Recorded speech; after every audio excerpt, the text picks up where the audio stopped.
What if the man who tried to make every American rich is the same man who helped trigger the Great Depression? Not a corrupt politician, not a shadowy Wall Street manipulator working behind closed doors, but a smiling, widely trusted banker. A man newspapers loved. A man people believed in. They called him Sunshine Charlie, because wherever he went, optimism followed. And in 1929, when the market began to crack, when fear started creeping in, he stepped forward and told the entire country, everything is under control. And for a moment, people believed him. They didn't pull back, they didn't slow down, they did the opposite. They bought more, borrowed more, risked more, and just a few months later, $14 billion vanished in a single day, not declined, not corrected, vanished. More wealth erased than the entire Canadian economy at the time. People didn't just lose money, they lost everything. Homes, savings, futures, lives weren't just affected, they were erased. So how does a man trying to democratize wealth end up helping create one of the worst economic disasters in history? To understand that, you have to go back. Back to a time when America believed something incredibly dangerous, that getting rich had finally become easy. The 1920s didn't feel normal decade, they felt electric, like the rules had changed. Like the future had arrived early. Jazz music poured out of smoky rooms. Radios connected millions of people for the first time. Cars filled the streets, and skyscrapers stretched higher every year, like the country itself was trying to prove something. America wasn't just growing, it felt unstoppable, and in the middle of that optimism stood Charles E. Mitchell.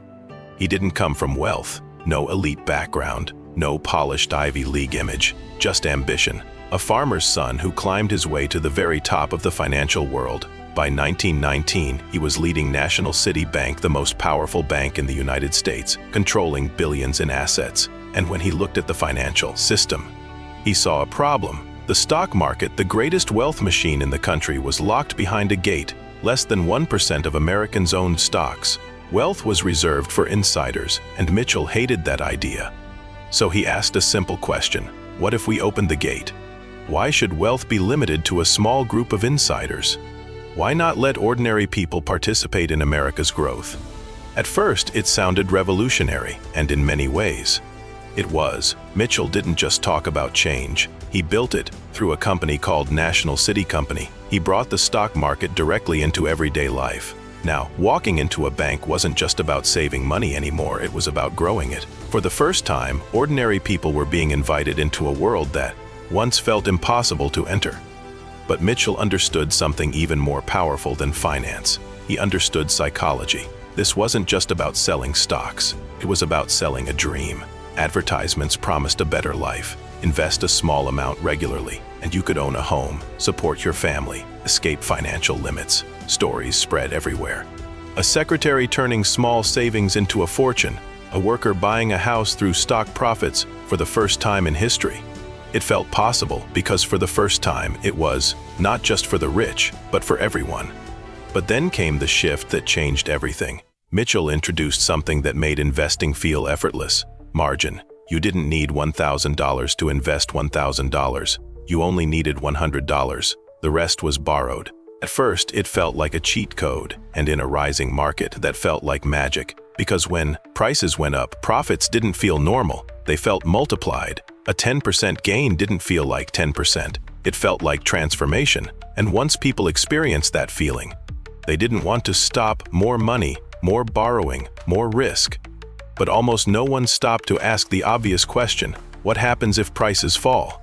Because leverage doesn't just amplify gains, it amplifies losses too. And yet the system kept expanding. By the mid-1920s, the numbers were exploding. Millions of Americans entered the stock market. Teachers were investing borrowed money. Farmers were selling assets to buy stocks. Workers were putting entire savings into companies they barely understood. The market kept rising and rising and rising, and every rise in the market reinforced the same belief: this isn't risk anymore. This is the future. But beneath that optimism, something fragile was forming. A system built not just on money but on borrowed money. By 1929, nearly 90% of stock purchases were made on margin. That meant even a small drop in prices could wipe people out completely. Still, nothing slowed down, because belief is powerful. Until it breaks. Early 1929, the first cracks appear. something happened that changed everything. The economy begins too slow, production dips, sales weaken, but the stock market keeps rising. That disconnect was dangerous. The Federal Reserve saw it. They warned about speculation, about borrowing, about risk building beneath the surface. But warnings are quiet and markets are loud.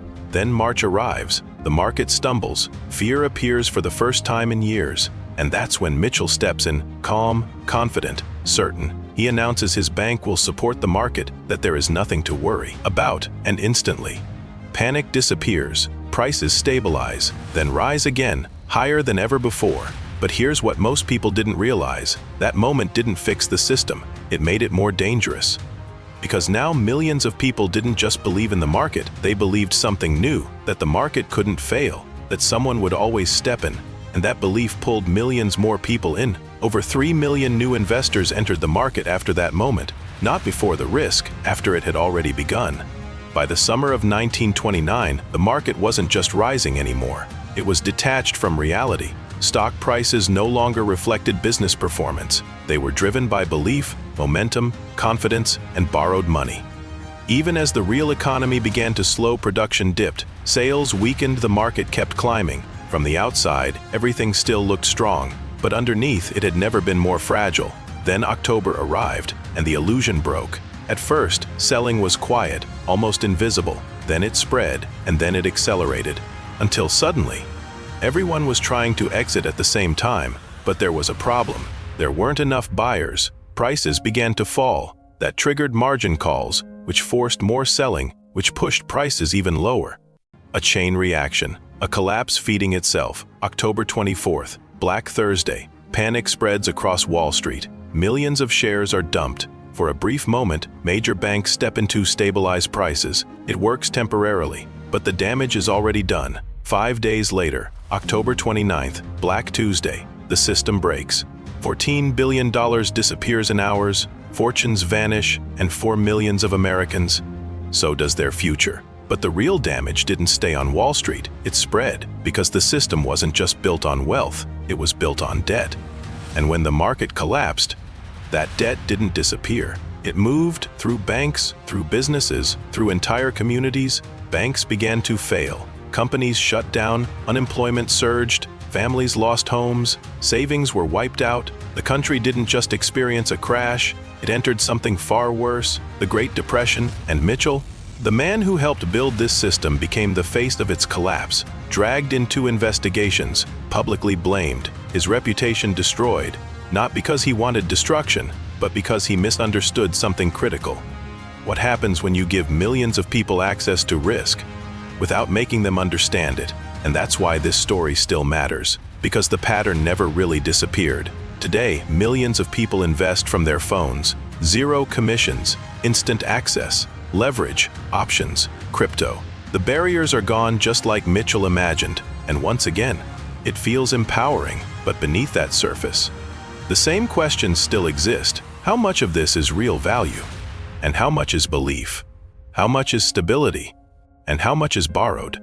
Because history doesn't repeat exactly, but it follows patterns, and the most dangerous pattern of all is when people start to believe that risk has disappeared. Charles Mitchell didn't think he was creating a bubble. He thought he was creating opportunity, and that's what makes this story so unsettling, because the line between those two things is thinner than it looks. So the next time the market feels unstoppable, ask yourself, is this growth or is this belief? Because when belief breaks, it doesn't happen slowly. It collapses all at once, and by the time you realize it, it's already too late.